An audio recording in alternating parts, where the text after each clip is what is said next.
In my opinion, your net worth is one of the most important numbers in personal finance. Obviously, your income is important. Obviously, how much money you're spending per month is important. Obviously, how you spend on your lifestyle is important. We can go into that in another video. But net worth provides you a way to benchmark yourself against your peers, people around you, people around your age, demographics, etc. And first, let's describe what does it actually mean? What is net worth? So a simple way to calculate net worth is to take your assets. So everything that you own that has some sort of monetary value, from cash to physical cash to cash in the bank to stocks you have invested both on your brokerage account, retirement accounts. It could be your car, it could be real estate that you own, a home, or anything else that you think you could sell for a reasonable amount of money. You could count things like your MacBook if you want, but for now, you can kind of get the idea there. So you take your assets and then you minus that by your liabilities. What are your liabilities? Basically anything that you owe money to, whether it be student loans, car loan, a mortgage, credit card debt, one of the biggest ones. So anything that you owe to an organization, to people, to government, that is your liability. So you take your assets minus your liability, and that is your net worth. So why does net worth even matter? Why not just focus on increasing your income? Maybe you've heard of friends that they just budget, but they kind of stay in the same situation. They haven't increased their salary or their hourly rate in years. Why does net worth matter? Well, you can make all the money in the world, but if you are spending all of it, it's like a leaking bucket. All the money that you're putting in is just coming out the other door. And maybe you're spending it wisely, where you're investing in the stock market, you're investing in your skill sets, you're getting education, whatever the case may be. But for a lot of people, and especially Americans, we waste a ton of money on things we don't need. We carry credit card debt that we don't pay off every month. We take on houses more than we can afford. We buy cars that we can't afford. And overall, we're just living a lifestyle way above our means. And so now I think that is why net worth has become such a popular topic in recent years, and why I'm personally focused on it a lot, in addition to increasing my income, which we can talk about in another video. But this is why net worth is important. It gives you a snapshot to where you are compared to your peers, compared to other people, and it can help you plan for your retirement. And it doesn't necessarily mean that you're planning for when you retire at 65, when you're old and you're unwell and you can't do anything anymore, which a lot of people, that's our argument. Like, why do I need to be planning for net worth now? I'm in my 20s and I want to live my life. Yes, but you also want to have a good picture of where you are. So there's a couple of easy ways you can do it. So you could keep it, you can track it in a spreadsheet, Excel, Google Sheets. I personally keep track of my net worth in a tool called Monarch.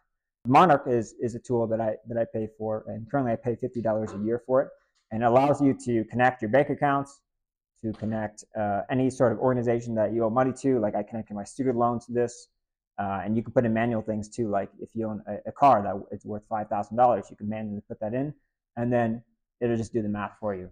But it gives you a good snapshot over time on how you're doing. I've been using it almost daily to track how my progress is going. So what are ways you can increase your net worth? So there's a couple ways to do it. One is increasing your income. Simple enough, right? Increasing your skills, increasing your hourly rate, increasing your pay. We'll talk about that in another video. What I'm really focused on this part is focusing on what you can control immediately, which is your expenses. So most people fall into the trap of lifestyle inflation. And especially in America, where we love spending money, we love using our credit cards, we love getting points, and just buying things that we don't really need just to impress people we don't really even like. So to start with, if you have credit card debt that you're not paying off every month, I would take care of that first. In the beginning, I followed people like Dave Ramsey, which you could take what advice you like about him, what you don't. But what he is good for is getting rid of debt. And when it comes to investing, you can follow other people for advice.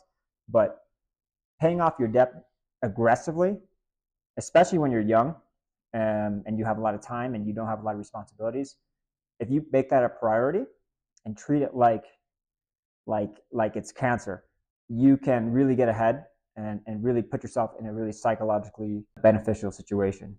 And many people argue, okay, maybe I should, I can gain 10% per year in the S&P 500, and my depth is at 5% interest. So if I invested it, then I would be making more money than just paying off this debt. However, paying off your debt, let's just say you have $20,000 saved, or you have $10,000 saved, and you have $10,000 of debt. Why not just wipe that out and just take that off your shoulders? That's my personal opinion. Get rid of it.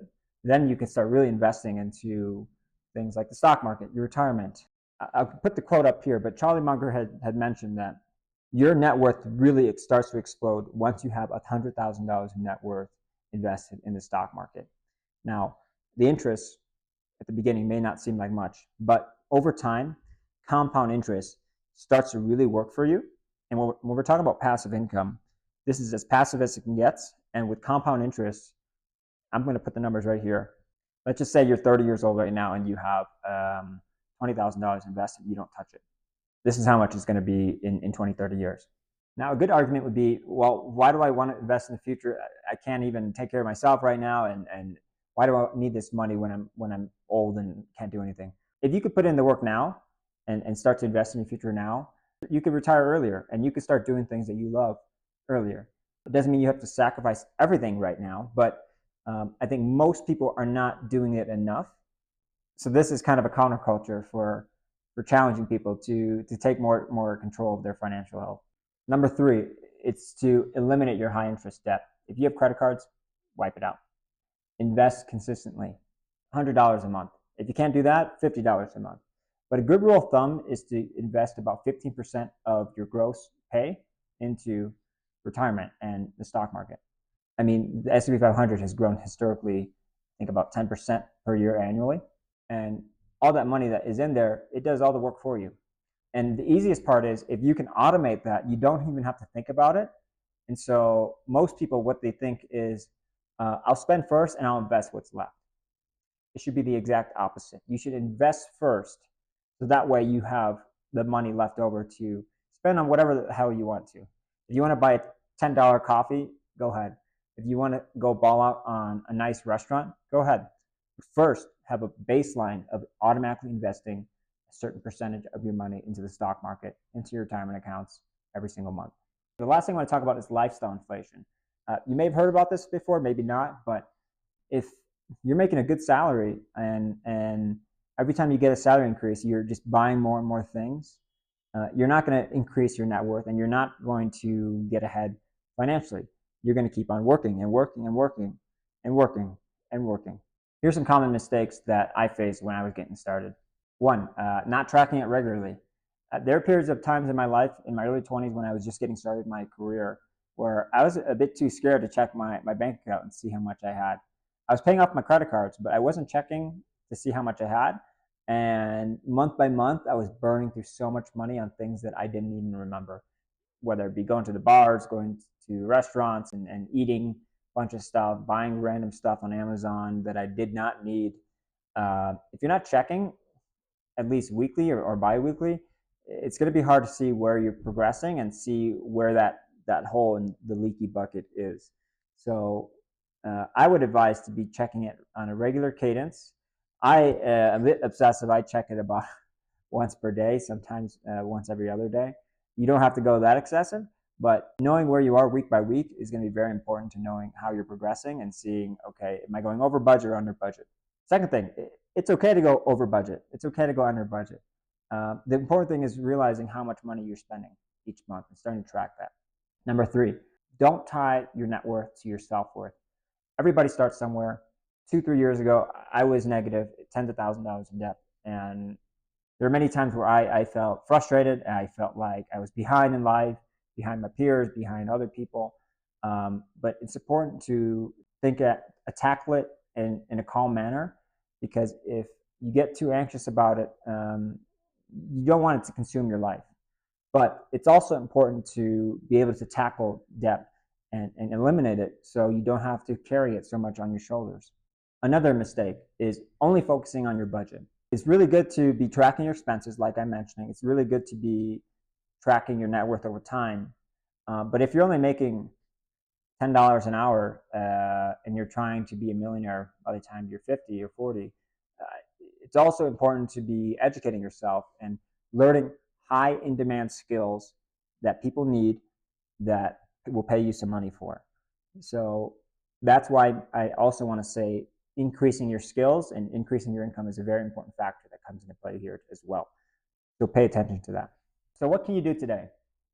You can start by creating a spreadsheet, both on Google Sheets or Excel, or you can use a tool like Monarch, which I use. I'll put a link in the bottom of the description below. The important thing is that you know exactly where you are so that you can start creating an action plan to move forward.